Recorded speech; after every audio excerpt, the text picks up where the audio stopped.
题在土耳其议会提出，土耳其灰狼教育和文化基金会主席、民族主义行动党籍国会议员乌鲁塞克拉乌兹在土耳其大国议会11月15日的一次会议中提出了东突厥斯坦维吾尔问题。他呼吁中国当局立即停止针对东突厥斯坦穆斯林的种族灭绝，承认他们的基本人权，关闭集中营，释放被拘留者，尽快取消通讯和旅行禁令。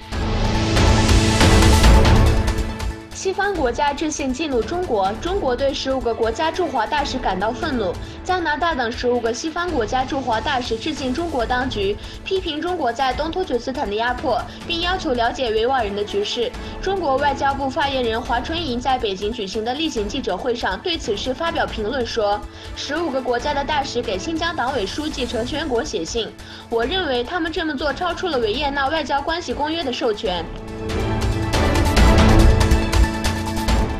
中国继续同化政策，中国继续开展同化和汉化政策。当局在东突厥斯坦设立集中营，多达几百万人关押在里面进行同化教育，同时每天将维吾尔和其他穆斯林召集在政治学习中心，他们被迫接受解放军的洗脑教育。还有人指出，关闭在幼儿园设施的维吾尔族儿童受到中共意识形态洗脑教育。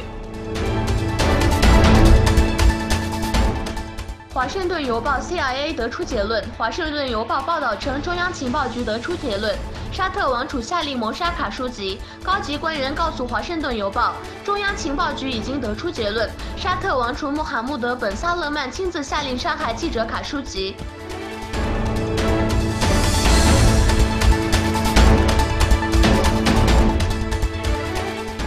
五角大楼美军撤退。美国国防部长马蒂斯将裁减数百名驻菲美军，以便应对未来与俄罗斯和中国的潜在冲突。马蒂斯在国防战略出台时表示，美国正在失去对中国和俄罗斯的军事竞争优势。